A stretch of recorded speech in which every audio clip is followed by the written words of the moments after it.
Je vais être vraiment honnête et transparent. Les 6 derniers mois ont été vraiment difficiles en tant qu'investisseur crypto. Les altcoins sont littéralement à des niveaux de bear market, pendant que le Bitcoin est au-delà des 100 000 dollars. Et ça, je pense que personne s'y attendait en 2025. Beaucoup de gens pensent désormais que les altcoins sont finis et que nous sommes dans un cycle 100% Bitcoin. Donc, si vous regardez les recherches sur Google Trends et les réseaux sociaux, vous pouvez vous rendre compte que le niveau du grand public vis-à-vis d'Ethereum et les altcoins est vraiment au plus bas en ce moment. Mais si tu penses comme un investisseur, c'est quand tout le monde détourne le regard d'un actif qui a de la valeur que normalement il faut se positionner.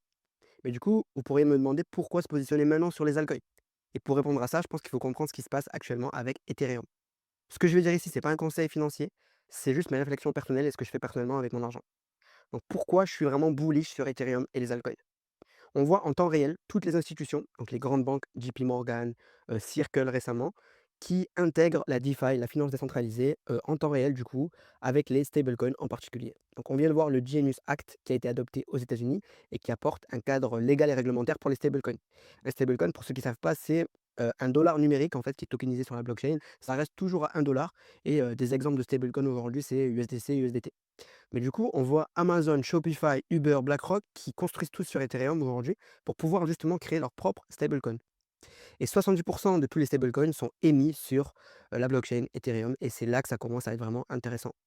En plus de ça, 35% de l'offre totale d'Ethereum est actuellement en staking. Ça montre à quel point les investisseurs ont confiance en cet actif et ils sont prêts du coup à bloquer leur Ethereum parce que quand tu fais du staking, tu es obligé de laisser ta crypto investie pendant un certain temps en échange de rendement. Donc on n'a jamais vu d'un autre côté autant d'accumulation de la part de whales sur, la blockchain Ethereum en ce moment et le président des États-Unis, lui-même posséderait 400 billions de dollars d'Ethereum. BlackRock, sur le mois de juin seulement, a acheté 1 milliard de dollars en Ethereum.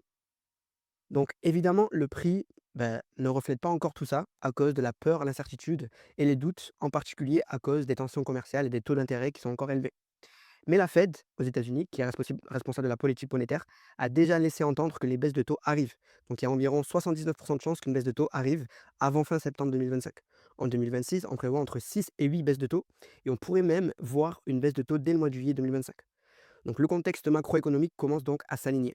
Et si vous regardez la masse monétaire mondiale, vous pouvez aussi vous rendre compte qu'il y a une grosse marge de progression du Bitcoin et des cryptos vis-à-vis du retard qu'on a en ce moment par rapport à la liquidité mondiale. Puisque je vous rappelle qu'il y a une corrélation forte entre la masse monétaire mondiale et le prix du Bitcoin. Donc on voit en ce moment une adoption réelle. Et ce qui est intéressant de noter, c'est que dans tous les précédents cycles crypto, c'était juste de la spéculation en fait. On se disait un jour peut-être la crypto va se faire adopter, mais aujourd'hui, ça arrive vraiment sous nos yeux avec les stablecoins et le Genius Act.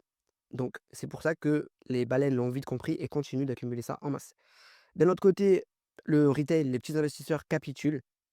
Tout ça à cause du coup d'une panique généralisée ces derniers jours avec la troisième guerre mondiale, entre guillemets. Et ce conflit a été réglé en 3 jours. Donc, il n'y a jamais eu aussi peu d'intérêt de la part du retail pour la crypto.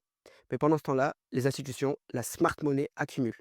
Vous pouvez donc deviner ce qui va se passer ensuite.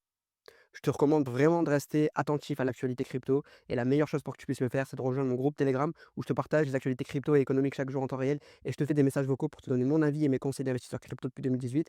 Si tu veux rejoindre, le lien se trouve dans ma bio, c'est 100% gratuit et je te dis à bientôt.